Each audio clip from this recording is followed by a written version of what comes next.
Welcome to The Patty Show. My name is Patty Setiatti, and in this podcast, we'll explore the crossing point of the three P's: passion, pleasure, and positivity, and how they can lead you to your own personal paradise. We'll chat with inspiring guests, share practical tips, and dive into stories that will empower you to live your best life. Let's get the Patty Party started. Welcome back to The Patty Show, everybody. Woohoo! Yes. Thank you, studio audience. Thanks for the good energy. We're on episode 61, y'all. Unfiltered Confidence. It's going to be a great episode today, y'all. I'm Patty Setiatti, your host. I have the amazing opportunity to show you guys passionate people that I have the pleasure of connecting with that also spread amazing positivity to the world. And, we're just trying to share our personal paradise. On today's episode, we got a lot of fun times. If you guys see on YouTube, some amazing props, but they're not really props. There's a segment coming out soon. But before we get to the episode, I just want to shout out to my boy, Rene Neil de Stanton. My brother, the Honduran black dancer from SF. He's a science teacher. He's a dancer, actor. We met on set for my brother's short film, Something Good Going On. An amazing actor. He's new to the acting world, so he's also a dad. So this guy does everything. But you guys got to check out that episode. He does a little bit of dancing there too. Over there, he also has a podcast. So this guy, he really does everything. So thank you, Renee. Appreciate you. We're gonna hang out real soon, and I'm so grateful that we met. Speaking of being grateful that I met my guest today, y'all, she is the multilingual fashion icon from Morocco. You can see the outfit on YouTube over here. Her dates, they blend her proud cultural background and contagious passion for excellence, okay? She's an author of a 5-star, okay, not 4, not 3, 5-star Amazon distributed book involving an immigrant's diary, okay? And she makes our walks at work truly a blessing. Give it up for Zineb Loutfi.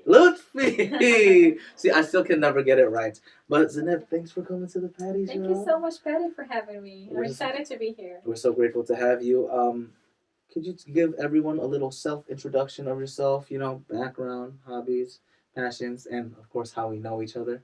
The floor is yours. Yeah, sure. So the question of introduce yourself or who are you? Mm-hmm. Usually when you ask people this question, they introduce themselves by their background, academic background, sex, male or female, whatever, and their hobbies. So I like to add my origins. So I'm a Moroccan woman. Let's go. Shout out Morocco out there. Woo-hoo. I've been here in the States for about 10 years. Wow. I have a bachelor degree in American Cultural Studies. Oh, wow. Okay. I've always been fascinated by the U.S. The unique American culture. Very unique. I was. Yeah. Very unique. Very unique. And then I had a master's degree in translation studies. Wow. But in high school, my background was in physics and chemistry. I was fascinated by science. But the last year of high school, usually it's loaded. We have a lot of things to remember. So I was kind of fed up. That's why I switched from science to literature. And this is how I started my journey with languages, linguistics. So I'm also passionate by learning languages. Yes. I have this thing in me. I quickly pick up new languages. I might not be the best speaker or whatever, but I like to try new languges, imitate some accents. Some accents that we will not reveal on the show. Not today. They are good though. Maybe behind the scenes. But yeah, languages. I love that you mentioned that because you do know a lot of languages. A little bit. See, she's humble, y'all. What are the languages again, if you could list them out? So I grew up speaking Arabic and French, given that Morocco was colonized by France for 44 years. So we start usually speaking French at a very young age. Gotcha, okay. Later on, I learned English. And when I was in the translation school, I also, it was optional, but I I studied also Spanish, German, and Turkish. Wow. Oh my. Yeah. That's more languages than I can count on my hands. Oh my Six. goodness. Yeah. We got 6 languages, and are we trying to learn some new languages too? Anything? Not for now. I'm busy with other stuff. But I'm just trying to actually, because when you don't practice, Oh my god. you practice it. When you don't use it, you lose it. So that's what's happening with me, with French, with Spanish, German, and Turkish. Yeah. They're gone. No, Almost gone. I know. I get that too. I used to know like Mandarin before because my Mm. dad's like Chinese Indonesian, and I took it in school. Yeah. The problem is, like you said, if you don't use it, you like lose it, and Yeah. especially for languages like in Mandarin, they have like the symbols too. It's way harder. Like Indonesian, shout out to Indonesia. It's pretty simple. I'll be you Like Arabic. no, guys. I tried writing Arabic today, and I'm like, this is crazy. Like the little dots. Oh, yeah. Right. Like, what are those dots in Arabic, by the way? What are they called again? I think you told me They're before. like dots, and one of them is like Hamza. I know you Yes. asked about something Mhm. like it's not an actual S, but What it's like is- this shape. Mm-hmm. It's like an accent. Ah, okay. So if Uh, so, the word will be different without the little yeah, accents. it can Okay. be A, E, or O, just because of those accents. Really? Mhm. Okay. And you guys read it though from right to left, Yeah, right? yeah, from right to left. Fascinating. Yeah. Okay. But how? Okay. Now I'm thinking about how you know French and Arabic. Isn't that confusing when you're reading? It was not confusing because when you learn something at a very young age, it's You not. picked it up Yeah, quicker. yeah, yeah. And as a country like Morocco, Uh-huh. even in when we started using Facebook and texting, when we were teenagers, we used to write Arabic words in French letters. What? Yeah, it was hard for me to use Arabic letters. We were not used to it. Oh my And goodness. the display or the home page Uh-huh. of every social media was in French. It was hard for me. Now, until now, I never have my phone in Arabic. We were never used to it, actually. Yeah, no, because texting. Yeah, because how would you do it? Do you? Because for example, when I was pretty good at Mandarin, Yeah. they have either the option where you can draw it on the bottom, you know, like the characters, or you can call it the pinyin. Pinyin is like the, I guess like Romanized, you know. Oh, yeah, that's what I. Yeah, Yes, that's yes, what we yes. do at work sometimes. There we go. Yeah, yeah, yeah. Yeah. Yeah, that's the price of colonization. We're not like the Gulf countries because I have a lot of friends from the Middle East. Mhm. They have they're from sometimes in Arabic, and for me, it's hard for me, especially the letters. They have the Indian letters. We call them Indian because the Arabic letters is the actual. Sorry, I'm talking about not letters, the numbers. The numbers, okay. Yeah, the Arabic numbers Mhm. are the numbers that we actually use in now, like 1, 2, the ones we call. Oh yeah. What is it? It's called the not Roman. I Not forgot. Roman. I forget the name of it, but yeah, I know it's like just Those are actually Arabic numbers. Yeah. Really? Yeah. Wow. Arabs They do it all. made huh? a lot of inventions in the past, and including algebra, science, medicine, and so the other letters that Mhm. some people from the Middle East use, those numbers, I'm not used to them. So I'm just so this is just part of the cultural difference between Morocco, North African countries, and the Middle East. Wow, that's fascinating. I'm glad you also mentioned North Africa. Where can we find Morocco exactly? Because I'm sure not a lot of people know where it's at. Yeah. Is it close to what country is it neighboring? To Tunisia? No, Algeria. Algeria. See, I need to do my Shout out lessons. to people from Algeria. Algeria, thank you for tuning in. Despite the misconceptions and cliches, The because cliche. there are a lot of jokes about Algerians and Moroccans. They think that we hate each other. But Sibling actually, rivalry, probably, yeah, right? just the governments between each other, You but know how it actually, It's all love. we It's all say hawa positive. hawa, like brothers and brothers. Oh, there you go. We're just Hawa. brothers. We have that with Malaysians, to be honest. Shout out to my Malaysians out there because they took our language and our. They try to claim our food. That's why they say that their food is better. I don't know if you have a. Oh, we country have a lot of. Oh, they, see? they think that's a lot of things like Oh, like the traditional clothing? clothes, cuisine, everything. They think that it belongs You to know, them, but it's okay. It's okay. It's all okay. like It's all petty right. fun, you know, just for Yeah. jokes. I feel like it's a good There are more important things. Of course, going on. I kind of like it though. Whenever I meet like my sibling rivalry person, like a Malaysian, I'm always like, it's you interact with them in person and it's just all laughs, but you're like, hey man, don't steal my food. It's rendang is from here, okay? And then this is like a good vibe, And actually, even I think the Minister of Culture or Mm-hmm. something like that, they tried to record some traditional outfits in the UNESCO, so Algeria doesn't steal them. Wow, Yeah, that's because funny. actually, but it's actually petty and sad because a lot of things, especially we have very beautiful architecture, um, the tiles, the tiles. Yeah, I've seen them. Yeah, Gorgeous, yeah. they are like 100% Moroccan, and just to um, separate things, they wanted to record them in the UNESCO and make things better for both parties. Wow, that's very fascinating. Shout out to Yeah. the different culture right there. And going back to Morocco, so Morocco is a very rich country in a lot of aspects in terms of languages. The first inhabitants of Morocco are the Amazigh or the Berbers. I don't like to call them Berbers because it's like barbarian and it's a little bit pejorative. Okay. So there is the Amazigh, and by itself, it has a lot of. It has like 3 or 2 dialects by itself. And there is Arabic, French, 44 years of colonization. There is Spanish because we're about 7 to 8 miles away from Spain. Is that close? Yeah. So you can swim over? Oh, maybe not. Maybe not. What actually people do? Where people swim over? Organizing or were participating in the 2020, 2030, 2030, I think, right? World Cup organization alongside Portugal and Spain. And recently, some young people from Gen Z, they went to the streets protesting in peaceful protests.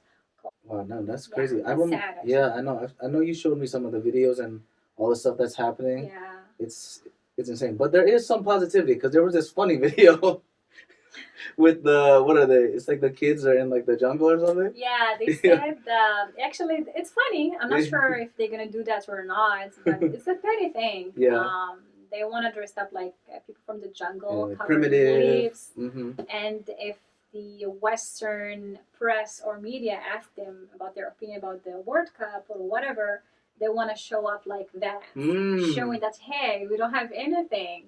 What are you talking about? Like, what is soccer? Yeah, what is that? Yeah, I know because the video you showed me, I still have it in my head. It's like all these boys wearing the leaf like outfit, or literally just them on like as shorts or something like that. Yeah. And there's one kid that ends up with getting poked, and he's pretending to be like be eaten to be eaten or like passed out. And I think I was joking to you about like, how did that one person get the short end of the stick? Like, what? Why is he the one just laying on the floor? It's the jungle law. It's jungle. Somebody has to be strong versus weak. And of course, there we go. There you go. Shout out Morocco. We're praying for you. All positivity on this day. And your question, how about how we met? Of course. Yeah. Tell me. Come on. We both work at Meta. Shout out to Meta. We do a lot of confidential stuff that we cannot talk about. Yes. But in brief, in short, we try to make AI or artificial intelligence safer for the users. Yeah, and we use a lot of our our linguistic background, the different languages we know, the creativity aspect of it. Very unique job. I wish I could say more, but we can't. Whoopies, this episode will never be released then. But yeah, shout out to Meta and all our amazing coworkers too. We'll eventually have them on the podcast too and stuff like that. But I think it's a really unique job, and we'll talk a little bit about like all your career path and everything because I think it definitely makes sense why it brought you here. Like you're using all your different skills and everything. But we talked about all the languages you know. One of your first jobs was as a translator, legal translator. Tell me about that. Actually, it was. It started with an internship at a legal translation office. Okay. The school that I went to is called King Fahd School of Translation. It's one of the prestigious schools in Africa, actually. Wow. Okay. They usually, those students, they apply for, or they want to be sworn translators.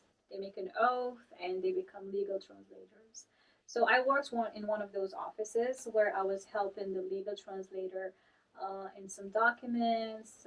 We usually work with marriage contracts, any document that is related to the courts, making it is correct in both languages. We're not messing up anything because there are a lot of things that could be messed up in translation, of course. So yeah, that's basically what I did. Later on, I went to a different company where I was also working in the translation field, always playing between the three main languages: Arabic, French, and English, translating from and to these languages. And then after that, I in 2016 I came here to the States. Wow. Well, I'm curious about this whole translating career because also since you know those like three languages very fluently, I'd say I only know two fluently. I don't know if you get this too whenever people are trying to talk to you. Oh my god. The languages get jumbled up, right? Don't tell me about that. Yeah. How do you handle that in a workspace, for example, and then like it's like legit documents? You know, like if you see a divorce paper, you can't just say blah blah blah blah blah. He actually owes you $50,000. You know, because that will not be affected. How do you like stay composed when there's like high pressure and you have to translate a document or translate or have like live translation? You know, talking to somebody. Yeah. Well, what I was doing is written translation. Okay. Okay. And I tried interpreting. Oh which yeah, is that's hard. Word for word. Yeah, yeah. Or there are different types of interpreting. There is conference translation or interpreting where somebody speaks for 15 minutes and there is another person who interprets what they said verbally. And that's hard for me because you have to have a very good short memory, short-term memory. It's a tough one. Yeah. I've tried that before in my church, for example, because whenever they have like an Indonesian pastor, I would have to translate it into English sometimes or the other way around. And it's a lot of like improv too, because some of the words you have to find a better way to substitute it, you know, because like one word in like in Arabic to French, maybe it technically it's correct, but it makes no sense in that context, you know. Same for like English to Indonesian. So shout out to all the interpreters out there. It's a really hard job. Yeah, really hard. I've always dreamed to be a UN translator. Oh my god, that's so cool. But it's tough. It's tough. Yeah, because I don't have. I have a very good memory in general, but the short-term memory, you have to be very sharp. Yeah, it's like the quick wit and everything like that. So I stick to written. Written. Shout out to so nothing is lost. Yeah. You can see everything and all that stuff. So what year was it when you started doing like that translation? Was it? So it was between let's say when I started, 2012 to 2014.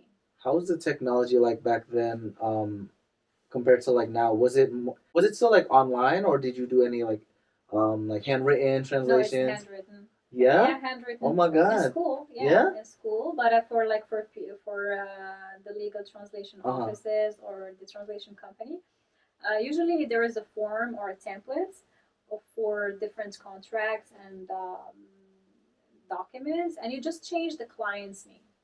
Okay. Yeah, because they have to have a sample they need to go through. Interesting. Okay, wow, that's insane. Yeah, it's like a marriage contract. You keep everything, and you just change the defendants, the opponents, the price, the dowry, or whatever they have.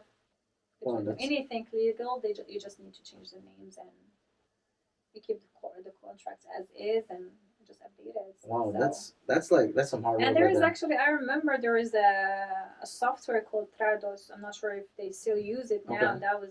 That's been like 10 years now. 10 years ago. Probably like updated Trados, yeah, it helps you and automate. It's like a form of AI as well. It just updates what needs to be updated and keeps the form as is. Oh yeah, so it's easier instead of like you having to input the miscellaneous stuff. Yeah, right. I mean, also now when I think about it, do you think then, because of AI, funny enough, because we're working on it, would translation, like as a career, not be something that's good to pursue, or what do you think?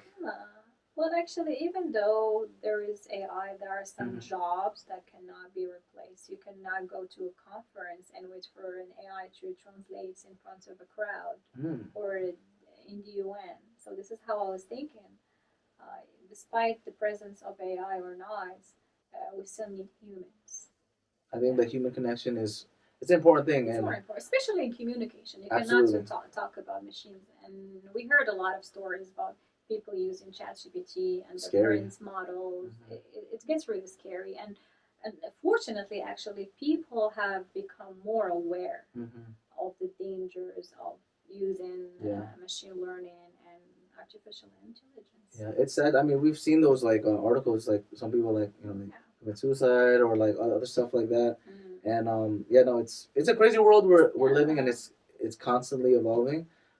When it comes to language though, and like translation, I think for me personally, for like if I were to ask myself that question, I think of like the importance of like localization, and how like um every culture kind of has their own what is it called nuances and stuff. Yeah. And even if you do translate it directly, same thing. We've talked about dialects before. It can mean something completely different. Yeah. Just sort of like a certain word is said this way, or Yeah. certain timing and Or everything just like that. jokes. Yeah, exactly. When you want to translate a joke, I remember I used to tell you and colleagues different jokes, but you never got them. Oh yeah. Because Yes. I tried to translate them She from tries. Arabic to English, but I it don't. never works. It's very hard. I don't know if yeah, I don't know if AI will ever catch that too, because human beings can't do it. So, shout out to AI. Shout out to AI. Continuing on the amazing career that you're in, you also did some marketing, right? How did you transition from like the language world and all that to marketing? I see some overlap, but tell me more how you did that transition, why, and all Okay. that. So the company that I worked for about 8 9 Mhm. years, I uh, initially started working on translation, their website, their apps. Ah, okay. Yeah, from English into Arabic and French, making sure the content is consistent with English version. And then they needed people to be in the marketing department for some designated countries. Mm. And they couldn't find anybody back then for the Middle East or North Africa or some parts in Europe, like France. Mm-hmm. So they trained us, we took classes, and then this is how I was introduced to marketing.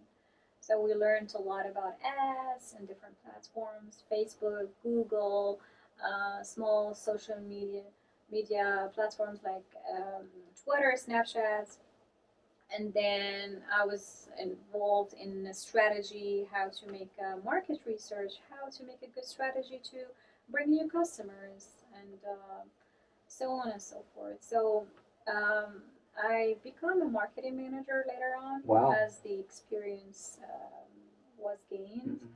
Mm-hmm. I ran a lot of partnerships and collaborations with some local agencies and financial institutions like MasterCard, Visa, in the Gulf specifically because it's a rich country and the customers there are big spenders.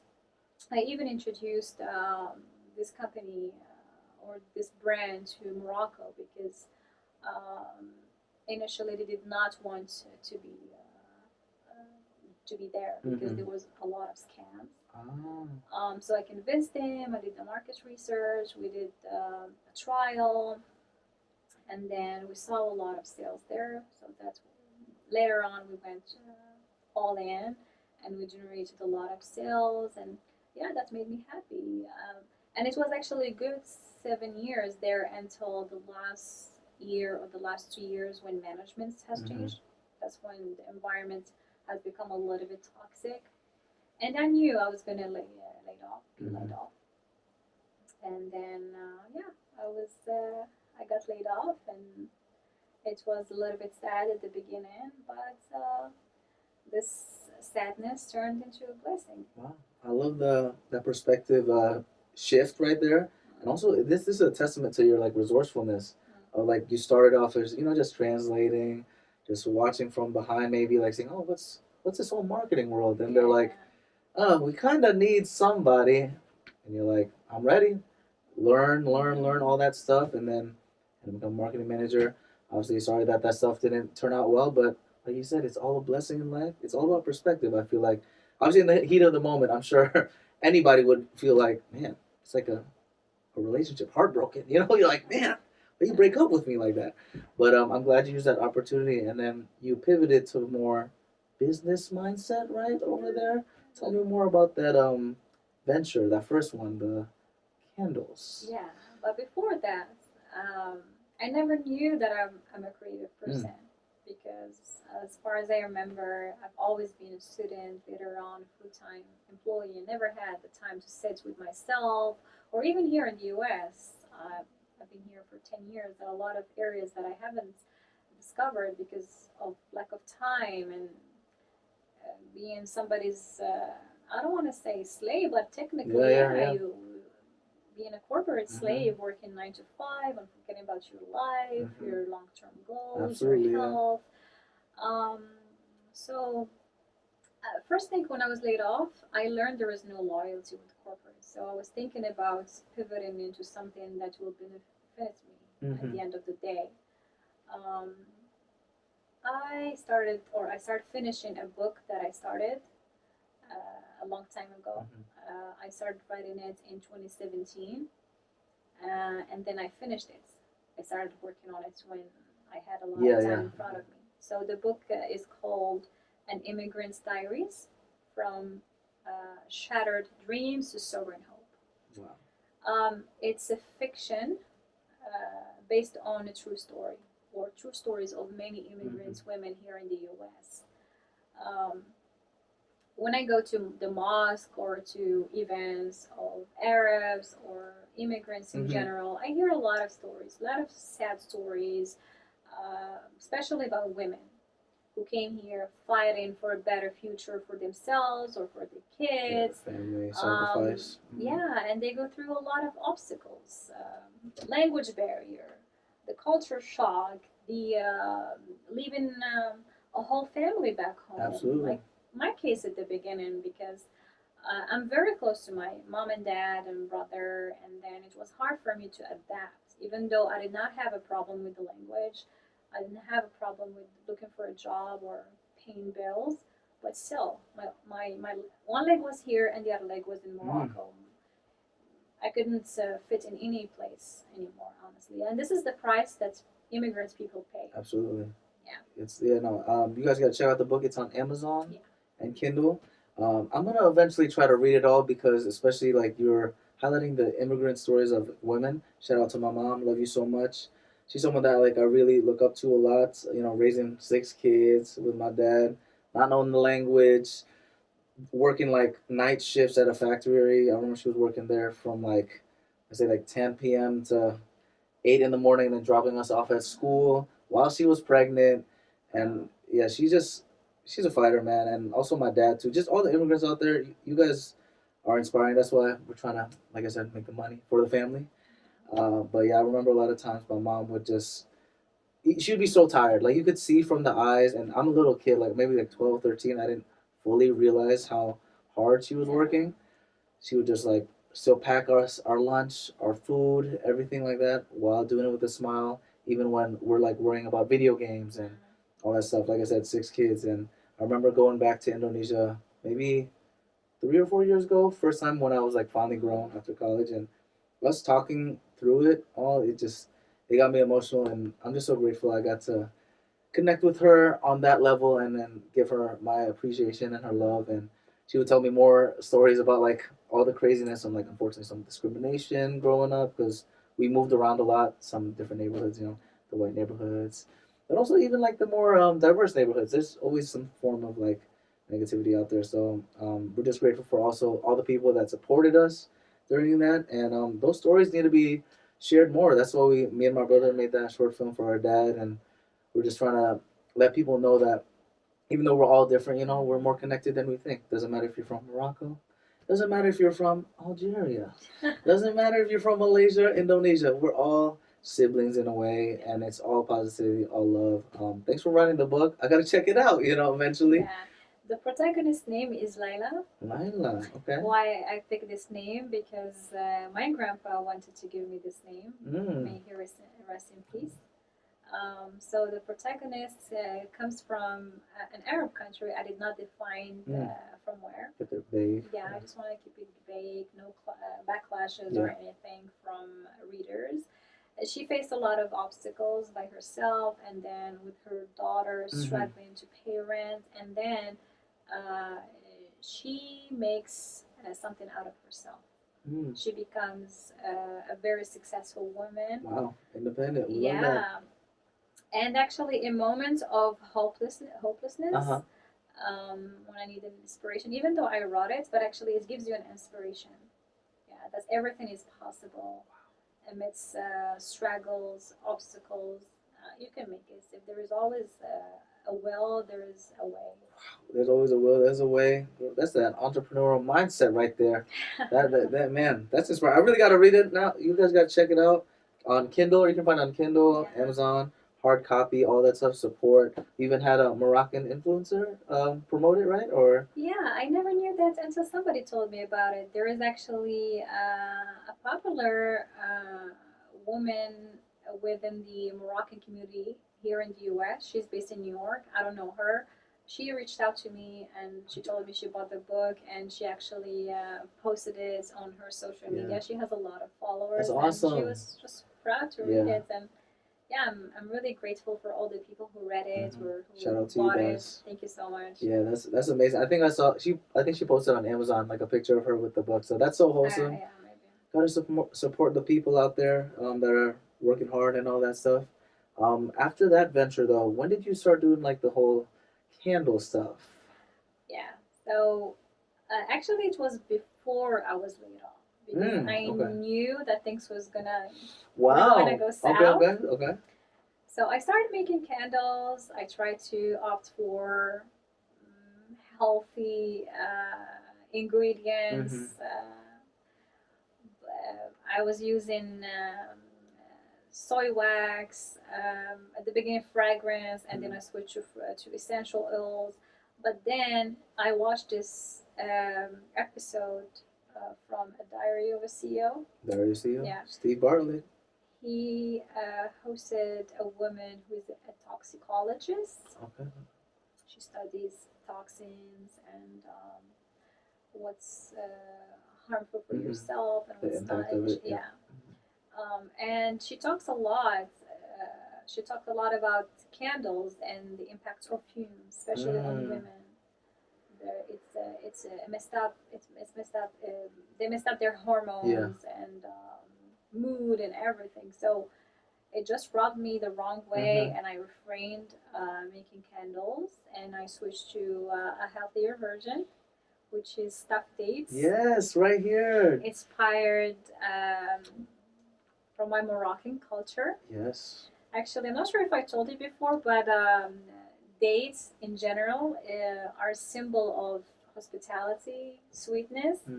And I'm not sure if you've ever watched our king hosting a president or a minister. Whenever they're walking with somebody in their castle, the first thing that they give is dates. Wow. With milk. But dates are present everywhere in everybody's houses. Whenever, for example, when I'm gonna visit my parents, the first thing they're gonna give me at the door. Oh my God, that's so wholesome! Wow. Yeah. Well, like welcome back. Yeah, I feel so at home, like royalty on the Patty Show over here. We definitely will get to the. There's gonna be some fun segment near the end, guys. So you gotta stay tuned to that. And the business is called Dune Blooms, right? Tell me a little bit about that, just to tease about that business. Yeah. So again, like I told you, it's inspired from Moroccan culture. They are stuffed with different dry fruits, from almonds to walnuts, pistachio, peanut butter, and covered in dark chocolate, 70% dark chocolate. Belgian. Belgium?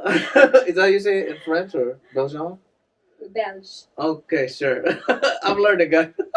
Sorry, my Belgian viewers. And white chocolates.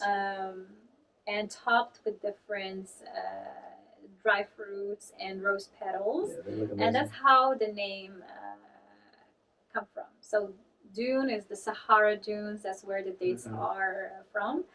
And the blooms are the toppings.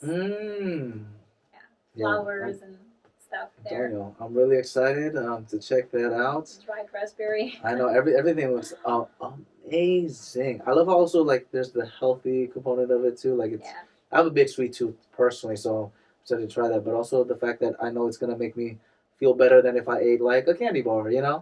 and stuff like that. Off camera, we did talk about your little health journey and stuff like that. When did you start being more like, I guess, paying attention to more of like what you consume, not just like food wise, but like hair products and all that stuff? When was the beginning of that whole journey?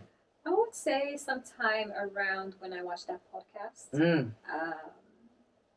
I started searching and being more conscious of what I'm consuming. I even downloaded an app called Yuka. Yuka. Yuka. Yep. Mm-hmm. It's an app that helps you scan products, edibles, and for skin, makeup, and stuff like that. And you can scan them, and it will give you a percentage if it's great, excellent, or very bad. And surprisingly, there are a lot of products that we consume on a daily basis that are full of additives. Yeah.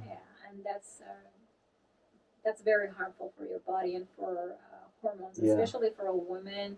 It messes up the hormones and the mood and everything. And that's another thing where like people don't think about, because let's say it's okay to eat like your cookies. It's all about balance, every so often. But if you do that every day, think about it. It's like one little brick after like 365 days. That's 365 bricks of bad stuff in your body, and getting rid of that is even harder. So like if it just lingers in your body, check out the app YUK.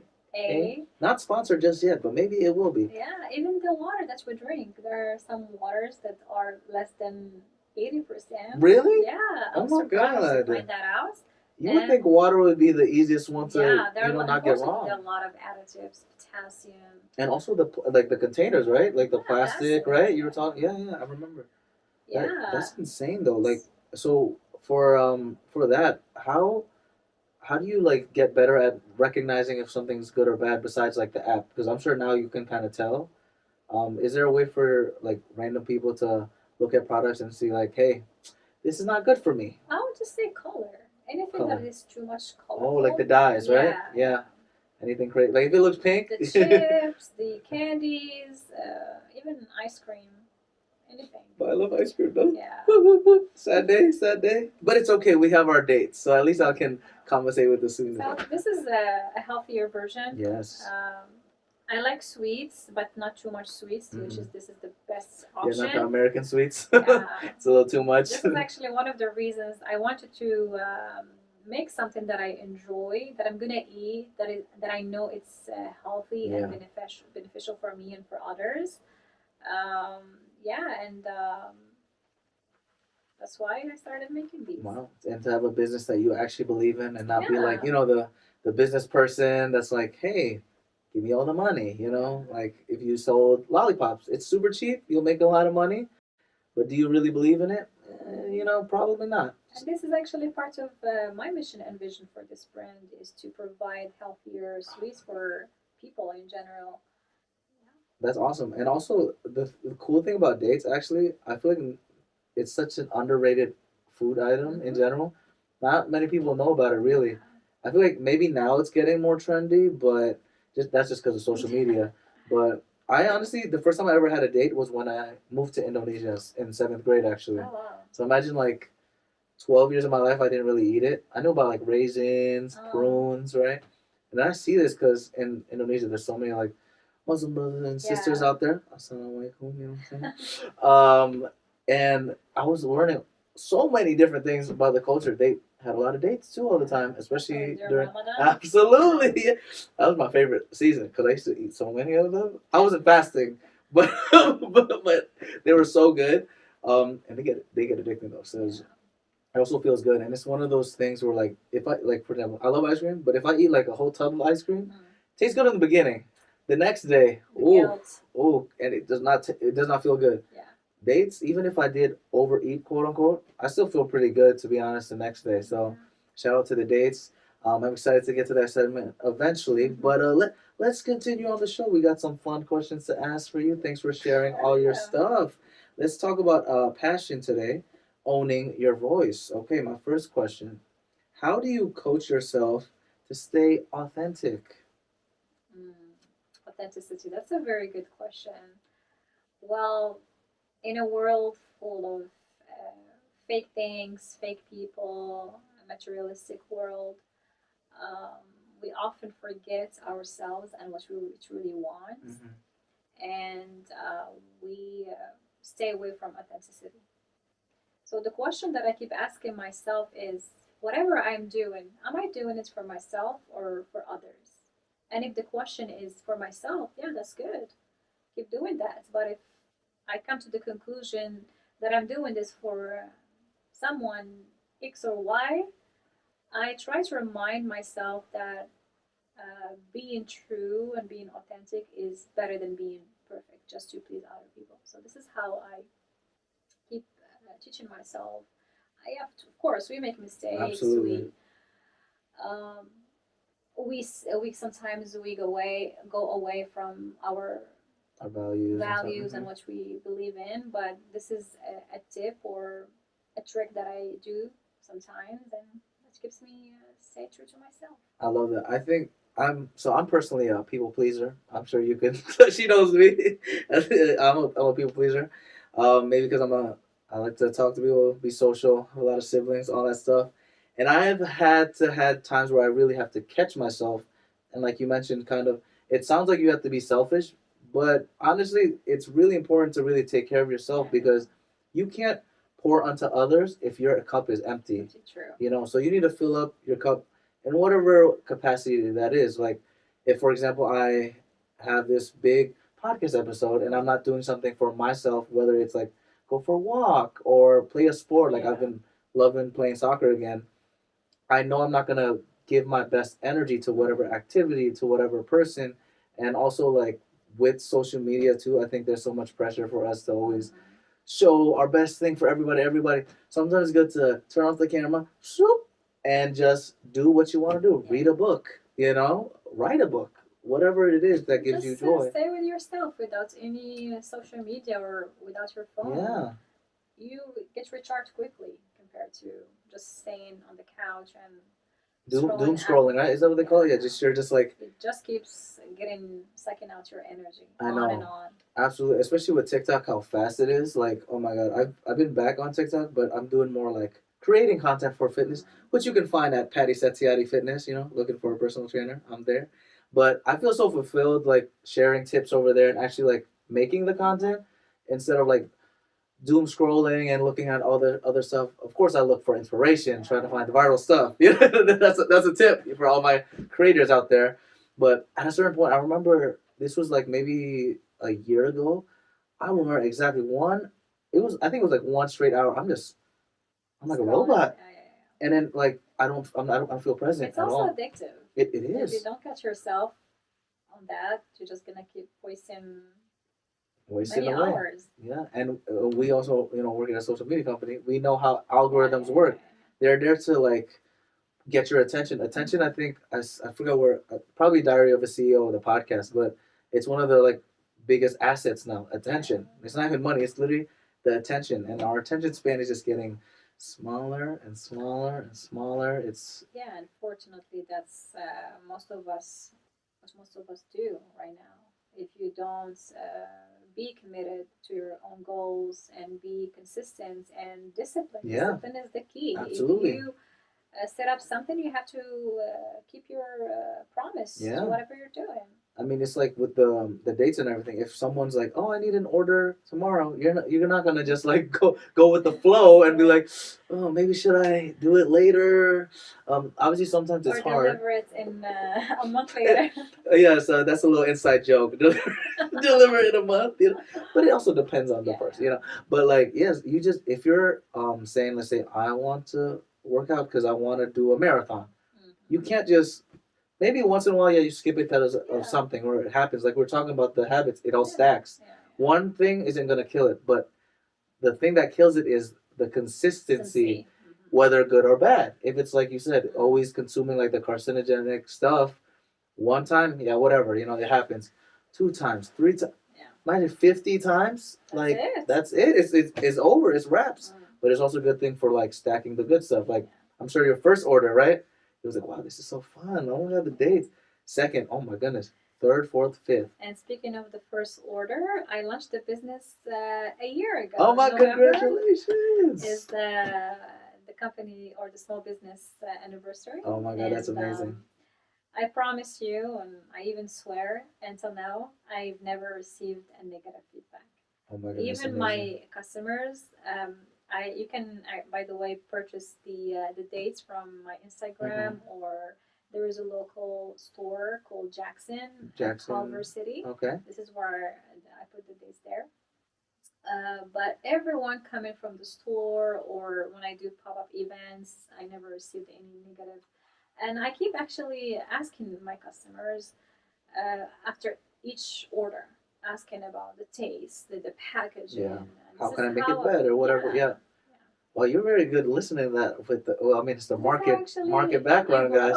Yeah, look at. Yeah. I'm telling you, everything is like blending into who you are as a person now, and that's the beauty of it. And obviously, like we talked about earlier, how like obviously getting laid off is terrible. It's a terrible feeling, but I love how you mentioned how it became a blessing, and now you're doing this, doing what you love, what you're passionate about, and just keep growing. 1 year, cheers to many more. I'm excited to see now. There's a lot of hype. So I'm going to try to be as authentic as I can, guys. We're authentic. Don't be a people pleaser all the time. Our next talking point, so we talked about the passion. Let's talk about, the pleasure, the good parts of life, celebrating, because I think that's really important, especially as an entrepreneur. There's a lot of the times where you feel like, damn, I'm just stagnating. It's just the same thing every day, but you don't realize if you just take a step back, wow, you sold 50 products or 100 or whatever, and it's nice to recognize the wins. So my question for this segment, how do you keep your confidence practice fun and light? I mentioned earlier consistency and discipline. Yes. So for me, this is the key to confidence. Okay. If you set your goals and you achieve them, or you don't achieve them, wow. I'm gonna cut this, please. All right. So with focusing on pleasure, celebrating the wins, how do you keep confidence practice? How do you keep your confidence practice fun and light? I mentioned earlier perseverance and discipline. And for me personally, these are the key to confidence. If you set your own goals and achieve them, you feel good about yourself. We all grow with some of us or most of us lacking confidence and here and there because we're young, we don't have enough experience. So by age, by experience, and not necessarily celebrating wins. Sometimes you can celebrate your failures because Absolutely. This is how you learn from your past mistakes. And as you grow, you learn, you become disciplined, you become perseverant towards your goal. Yeah. And this is how you build self-esteem, self-respect, and confidence. This is my modest point of view, how I perceive it.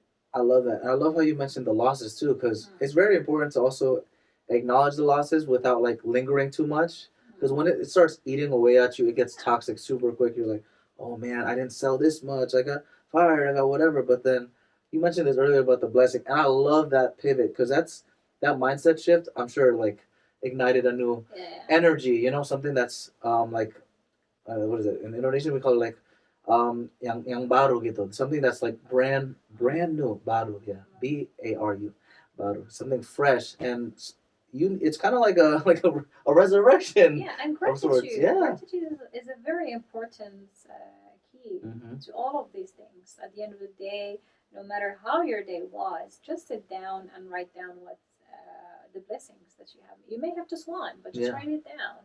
There are a lot of people. They don't have arms. They cannot see, but you're there. You can see. You can walk. You can talk. You can do a lot of things. Just don't compare yourself to people who have a lot or just on social media. Yeah. It might be fake.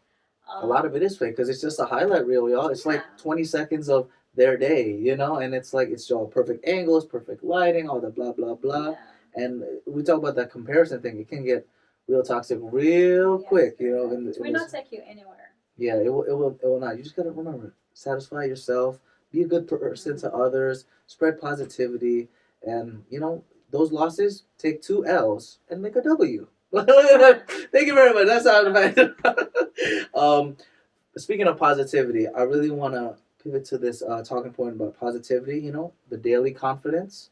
My question for you is, what do you do on low energy days to, get back on your routines and good vibes? Anything out there? Any tea routines? You know? You want the podcast answer or the real answer? Maybe give me a mix of both.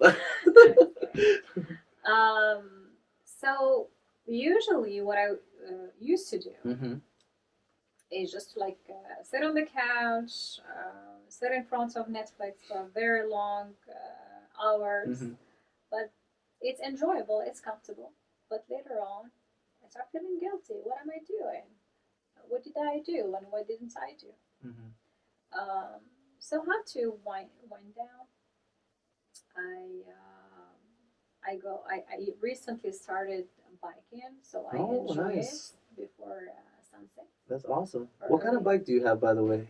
It's VTT. Oh, well, I'm sorry. I'm sorry, not sure fancy. how it is for English, but it's Is it a French bike or something? No, it's not French, but it's like a mountain bike. Oh, okay. But for all terrain and stuff like that? Okay. Wow, shout out to the biking. Wow, okay. So you have like a little biking trail that you go to? Yeah, there is one actually, a nice one in Culver City near the market, Jackson Market. Oh, shout out to Jackson. This is what you guys should do for your self-care. Get a bike, go to Jackson Market. Check on your dates. Check out the dates. That's all we needed to clip right there.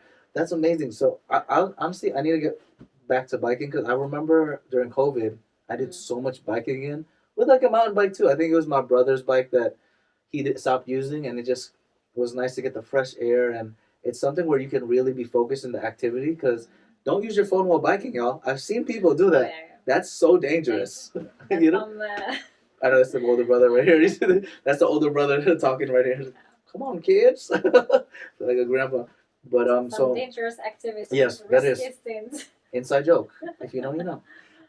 So the biking is a great routine. I love that physical activity. I highly recommend. Anything else? Yeah, there's also aerial yoga. I've Oh always my God. saw it on TV or social media. I've always wanted to try it, and it's fun actually. It's like an acrobat. Like Cirque du Soleil, or what is that called? Cirque du Soleil. Oh, sorry, actually, French. Yeah, it's not bad. Yeah. Some something parts like that. Yeah. of it are like that, but it's just like a simple hammock attached to the ceiling. Isn't that scary though? No, I'm kind of scared of heights though. It's very. It's sturdy and you can trust it. Yeah. What's the height of like? Because how does it work? Is it like a cradle or? I'm still trying to picture how it works. It's like a cradle, but usually we flip it like this. Okay. And then it becomes like a rope. Oh, okay. And it needs to reach your hip. Okay, that's the low part. This is how you know if it's the right hammock for you. We do actually a lot of resistance. Really? Muscle building? Okay. Yeah. Legs and crunches, where you awesome. tie your legs on the hammock and then you do some. That's scary. It is actually very hard. Yeah. I usually don't enjoy the gym because I don't know. I just feel bored, and I enjoy when I'm following an instructor or in an outdoor activity. But this is like a mix between fun and resistance. Yeah, and having like the instructor there and everything. So show love to your fitness instructors. Come on, give the love, the good energy. I need to try one of those classes actually because I've never tried that type of yoga. I've just done like basic yoga, but that one looks pretty cool because like the hanging and stuff. Yeah, it is cool. It's fun. I always started trying some herbal tea that calms me down at the end of the day. Is there a recipe that you would like to share for us? I just take my Moroccan teapots. I'm not sure if you've ever... Moroccan teapots? Yeah, it's like the Aladdin's... I don't know what that is. Teapots? Or lamp, what do you call it? Which one? Have you watched Aladdin? Yeah, they're like the genie lamp. The genie lamp. Yeah, called lamp, but it's like a teapot. Oh, you're actually... You're right, actually. Why do they call it a lamp? They should just call it a teapot. Maybe because... Oh, I think it's Disney. This is conspiracy theory time. I just thought about this. Beauty and the Beast? Yeah. They have the teapots there, right? and then Aladdin came around the same time. So to distinguish for the kids, they call it the lamp. Oh, I don't know. You're like, this guy's stretching. Sorry, guys. Long day at work. I tried. Sorry, Disney. Luckily, we don't work for Disney. So yeah, I just take the Moroccan teapot, fill it with a couple of herbs, and marjoram is good for the gut, the hormones, cinnamon, um, what else? Bay leaves, cloves, the small little one, yeah. things, and just with hot water and cover them for a couple of minutes, and then you just sleep like a baby at the end of the day. It's very helpful. When you boil it, do you make it like blistering hot, or is it like? It has to be like super hot, and you cover it. And then you cover it. Okay, because I know there's some like tea recipes like in Indonesia. My family knows how to do it. I don't know, so I might butcher it. But there's some recipes where you have to like only make it lukewarm-ish, like not super hot, but like hot enough you'll see some bubbles, and then you put it and then close. Or there's some that's like you have to keep it completely hot, and then they like kind of what is it called? I guess hurts the leaf. I don't know if leaves can make them loose. Yeah. And then there's some that's like you just make it hot, let it cool down, then you put the leaf in. So it's like very specific. So it's not the Patty show, but we're learning today about that little all about everything, self-love and just enjoying life and enjoying the dates. Wow, that's she has a really good like self-care routine. That's how she's glowing over there. She's doing her thing. Any other like self-care advice that you give, like just drink a lot of water. Take walks. Don't forget your daily walk. If not 10,000 steps, just at least 5 to 7 k a day. And stay away from processed food. Absolutely, I love all those steps. She's like my personal trainer assistant right here. I was basically gonna say the same thing. The steps part, it really connects with like our whole idea of like how stuff can stack. If you just take one step, it's easy to compound that so much easier. I tell a lot of my clients that like taking steps is like it's not the most like attractive thing. It's like, oh my god, how do I lose weight? Whatever. It looks like so boring, like investing. You're like, oh, I only put like $1 a week, but if you do that every single time, the interest goes up. It's the same for like the walking. One step. It's impossible for you to do one step and not do another because you have to go back to the first step. So one step can end up becoming 50, 100, and then before you hit 10,000, 15,000, and that's what it's all about. Compounding, doing stuff, do your passions, and all that good stuff. Well, I'm excited for this part of the Patty Show now because we get to try out some of the dates. Yes. We're gonna have to pause real quick, guys. Pause. We're back, y'all, to the Patty Show. Woohoo! We got a special segment, Business Spotlight with Dune Blooms. And of course, special guest as well. It's Rosa, everybody. Hi. One of our co-workers as well. Works hard. She loves cats and good energy. So if you want to say hi out there, you want to say anything to anybody out there? Hello. If you have any pets, tell them that you love them, okay? Shout outs. Yes. Thanks for joining us today. We're going to have a fun little taste test and learn a little bit more about Dune Blooms from our Moroccan maestro. Oh God, I'm learning from the episode, as you can tell. Please, Zineb, tell us a little bit about. You can angle it over there. This is our largest box. It comes like a macaron box, and they have different. Oh my God! And it slides out easily. Yeah, it's easy. When you came in with them, I thought there was like faux plastic. So I was like, "How do we open it up?" And I'm like, she thought it through, y'all. Look at that. Okay, now it's easy actually. If you want half of it, this is a dozen. Wow.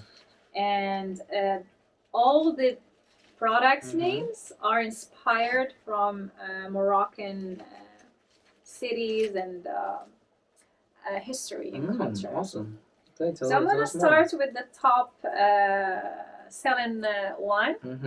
It's the Sultan's Treasure. Sultan is what is it? Like a... It's the Muslim ruler. Okay. Or the sovereign. The sovereign, okay, gotcha. Yeah.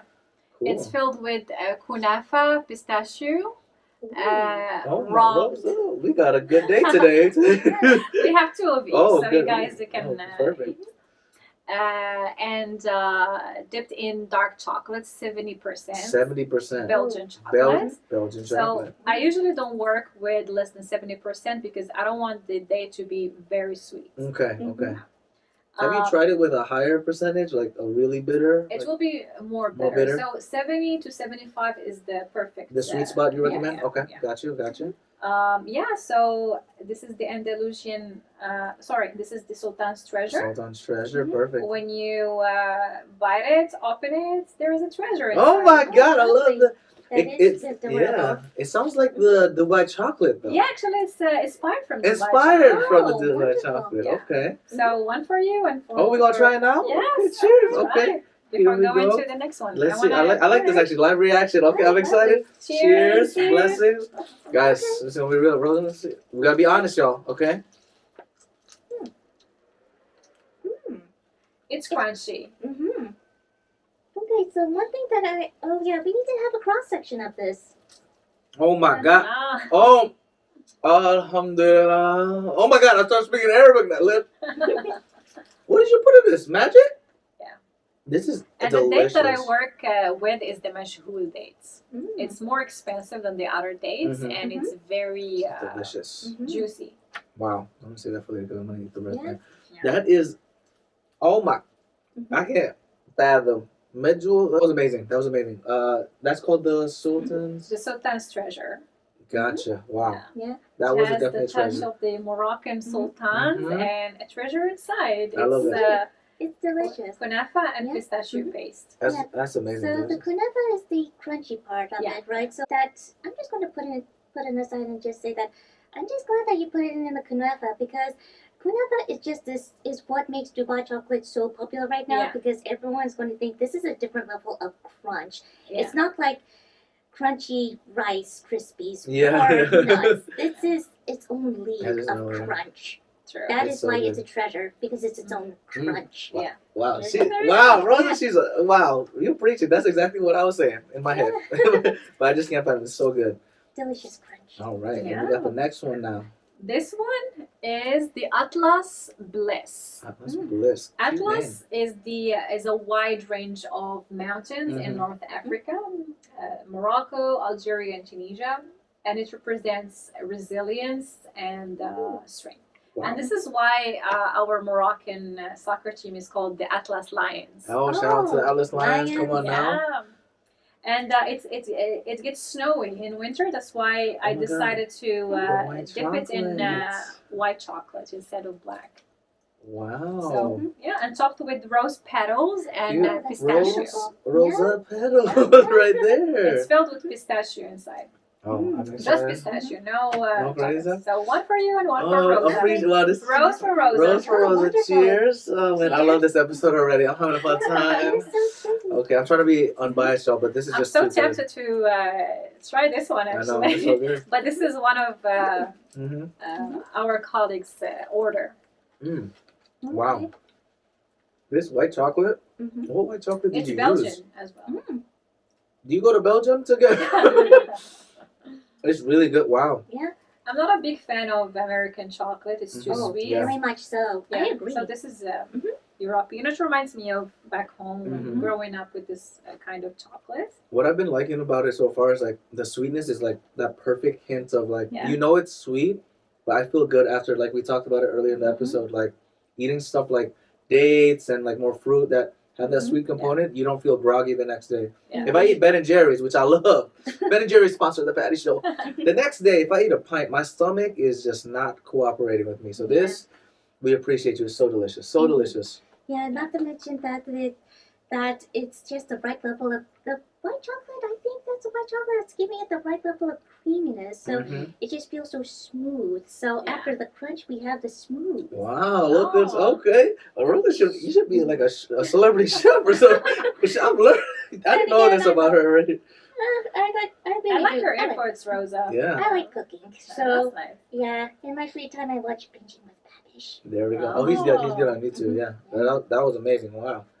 What else you got for us? So I'll the be next here. one, another inspired name, Moroccan Mhm. inspired name. We have Mhm. Marrakesh Gold. Marrakesh Gold. It's filled with walnuts, Mm-hmm. and dipped in dark chocolate and topped with a piece of walnuts. Marrakesh wine because it's full of color, vibes, Energy, Energy, all that good yeah. stuff. Yeah. Oh, that's It's like the Rosa. healthiest version of Snickers. Really? Indeed. Oh, you get me I excited. I love Snickers. Cheers. And again, no added sugar, No added sugar. no additives, Oh, man. nothing. I believe it because walnuts are supposed to be good for your brain. Like, have you looked at the walnut and noticed that it looks like a brain, and then you realize it looks like a brain, so it's good for your brain. Yeah, that's Perfect. 100% true. Mm-hmm. I'm gonna cry. I'm gonna cry, guys. It's so. Oh What do my you think, God. Rosa?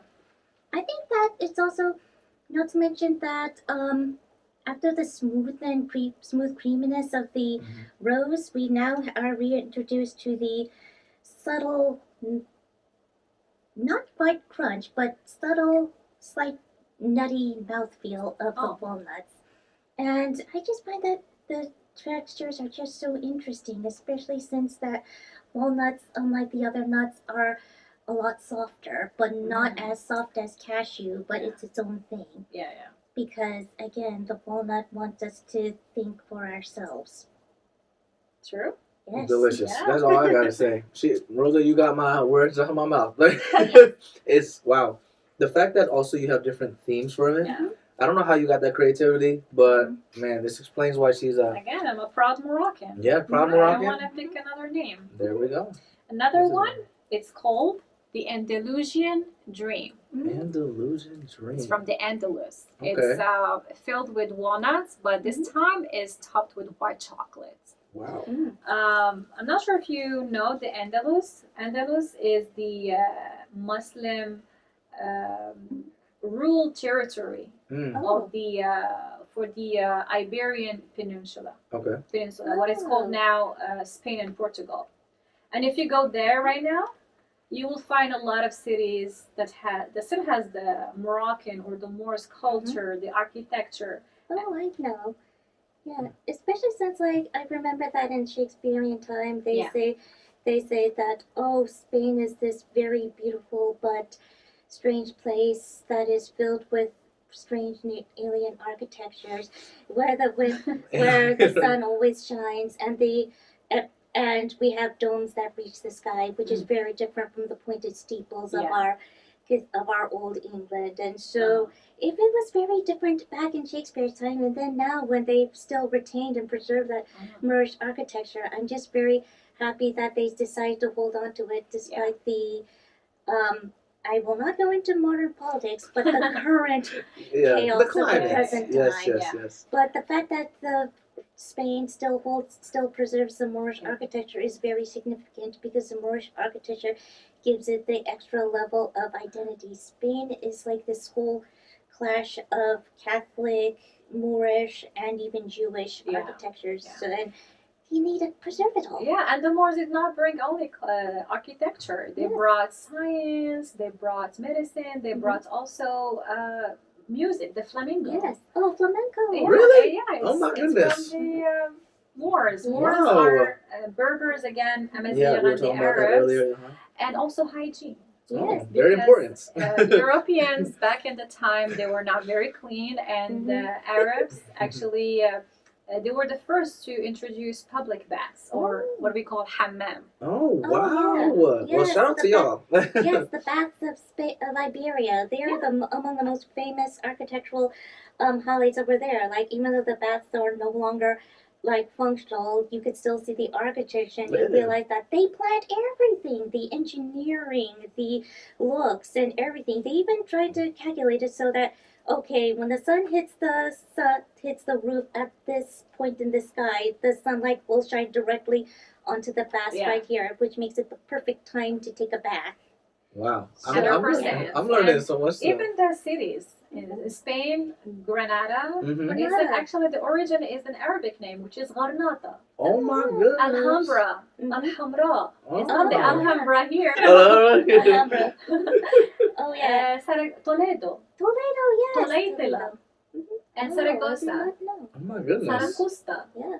And the list is long, actually. That's crazy. Wow. They also the Arabs introduced barbecue, barbacoa.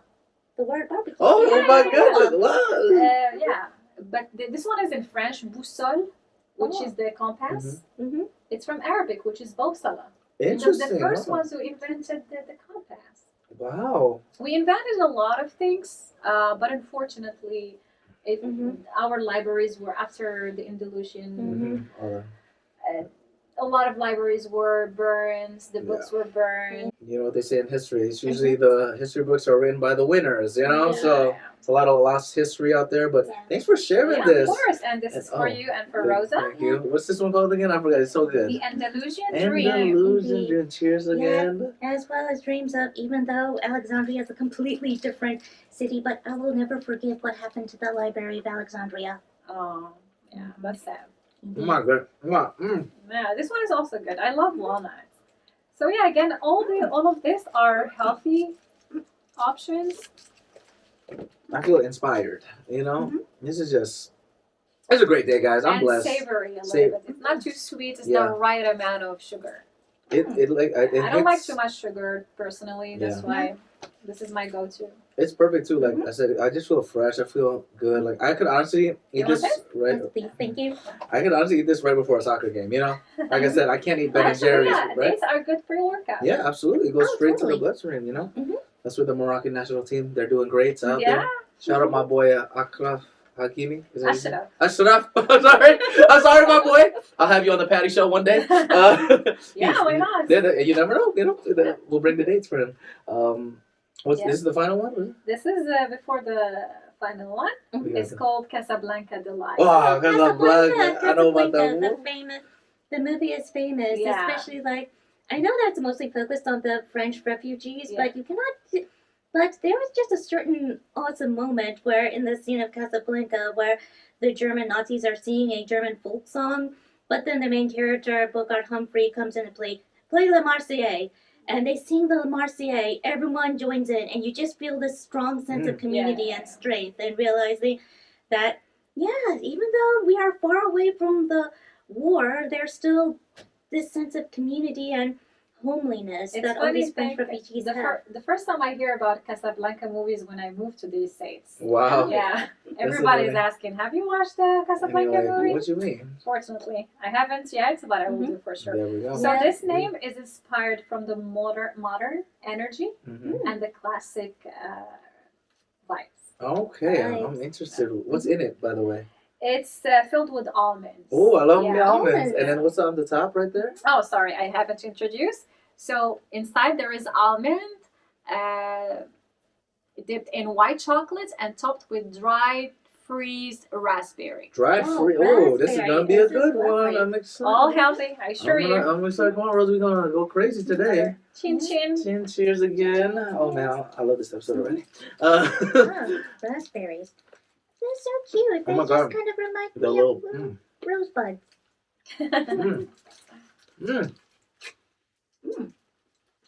That little bite to it, and they're like, oh my goodness. Wow. The almonds definitely have a different level of so do you when you chop them, do you use a knife or do you use a blender? Actually, I don't chop the almonds. It's a whole almond that I stuff it inside. Yeah. So good. This is wow.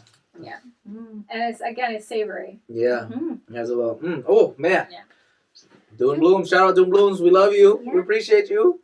We got the last. What's this one over here? The last one is Faz Royale. It's peanut butter. This is my favorite. Best for last, huh? Best for last. Dipped in the dark chocolate and topped with dried freeze raspberry and a rose petal. It's called again Faz Royale, inspired from Fez City, the old capital of Morocco. Wow. And it has the first university in the world that is still operating until now. Oh my goodness. It's not before Oxford. It's not Oxford. It's not Yale, no Ivy League. Wow. Yeah. It's Al Qarawiyyin, University of Al Qarawiyyin, and it was established by a woman. Wow. Let's go. Yeah. Let's go. Very Support the women out there. Oh my God, I'm excited for this one. So you said it's peanut butter? Peanut butter. You're not allergic, right? I just want to make sure. No. Cheers. If I was allergic, I would not even be here. Oh, I love peanut butter. Yeah. That's what I have to see. Oh my Oh my god. god. I'm so tempted by Gion's box. I know. I don't blame you. This one, oh my. Fortunately, he's not here today. You know what? I'm gonna give the ranking right now. What can I see the notes again? The name of it? Because I think I know my ranking already. Actually, I actually like to put in something note about the peanut butter is that unlike the others, which had a physical texture, this one is more liquidy. So when I bit into it, I just immediately thought about, this is actually would be really good for those who want to have a pre-workout but are very texture sensitive. So for some people like me and my little brother, we're very sensitive to certain food textures, and like we prefer smooth textures over like certain crunchy ones. But here's the thing about the peanut butter, and that one is just so smooth. It's almost like it glides over your tongue. Yeah. And it's like, wow, this is even smoother than most conventional peanut butter. Like most conventional peanut butter, they have to add in like all these hydrogenated oils. Yeah, all the crazy stuff we were talking about earlier. Yeah. But this one is like you can tell that this is definitely natural. No separation of oils, Nothing. cloying texture. It's just perfect. Yeah. And as for the previous one, the Casablanca, with the almond. It was like the almond is just nestled in there, laying in wait, and so when you crunch into it, it's just like, oh, it's definitely much harder than the walnut, but it is not so hard that it feels like your teeth are about to crack. Yeah, not for real. Yeah, but it's like a welcome surprise. What about the pistachio ones? The kunafa and the one, the Atlas Bliss, with just pistachio and white chocolate. I think that when I compare the two the pistachio ones, I think that they're like, this is definitely something that I know that a lot of people who really like crunch are going to enjoy, because I'm not sure whether you noticed, but some like full rice size ones, they can be like a little bit too big of a crunch, and so the café offers a very nice small crunch. I'm gonna be real with you. Sure. It's so hard to rank them all, y'all. I'm being honest. I'm not lying. Okay. I recommend getting all of them. Yes. Okay, that's what I recommend. But if I had to pick one, the last one, what is it called again? Fez Royale. Fez Royale. Fez Royale. I just love peanut butter. So if you're not allergic to peanut butter, you have to try it. It's so good. Like Rosa was saying, that creaminess cuts in the chocolate, and then like the hint of the berry. Woo! That's my goodness. favorite too. It's so good, and I love a good peanut butter. It's like eating a healthy Reese's cup. Because Reese's cups have too much additives. They taste good, but I feel terrible after. So you guys gotta try out Dune Blooms. Which one was your favorite, Rosa? To be honest, what's funny is that I actually really liked the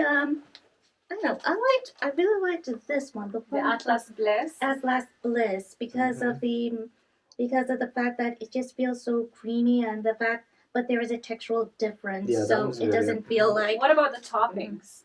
Oh, I think that the toppings. I do. Okay, the walnut ones are really good with the topping because I like it having it being there. You know, the little walnut popping up, but also even with the little rose petals, like the detail that you put in there. I see why there are no bad reviews, guys. Okay, so 5-star review for me personally. Rosa, what's your ranking out of 5? Definitely a 5, especially since one thing that I really like about the dried raspberries is that the taste is very, very subtle, but at the same time, if you look at it from a distance, you think that, oh, they're like tiny rosebuds. Yeah. So cute. It's also the thing that's hard about it too, though, y'all. It's so beautiful. Like, you don't want to eat it because how precious it looks. But then when you eat it, I'm going to finish this when the camera's done. I'm just going to tell y'all that. Well, where can we find you again online, and what's the best way to reach you? Again, you can place your orders on Instagram at Dune_Blooms. DUNE_BLOOMS, or the store Jackson Market at Culver City. Yes. For Jackson, it doesn't have customized ones. You can just find smaller versions usually there. Yeah, support it, y'all. Legitimately so good. Thank you so much for sharing this, sharing your story, also for the podcast. It's going to be an amazing episode for y'all to hear. And Rosa, thanks for coming, supporting. Thank you, with Rosa, so much. Yes, with your honesty and amazing detail, because I would have not been able to say all of the great detail because I was just captivated by how delicious it is. We usually like to end the patty show with a thank you, a little arigato at the end. But let's try doing it in let's do Arabic. How do you say thank you in Arabic? Shukran. Shukran. Shukran. Okay. Shukran. On 3, we'll do it together. Everyone ready? Okay. 1, 2, 3. Shukran. Thank you, everybody. Thank you. Thanks for joining me on this episode of The Patty Show. I hope you had as much fun as I did exploring the crossing point of the 3 Ps: passion, pleasure, and positivity. If you want to keep the Patty Party going, follow us on Instagram, TikTok, YouTube, and all social platforms at Patty Show Podcast. Share this episode and leave a positive review. PattySetiati.com/podcast, as well as pattyshow.podbean.com have got more of your Patty Show needs. In the meantime, keep passionately pursuing your personal paradise. Arigato.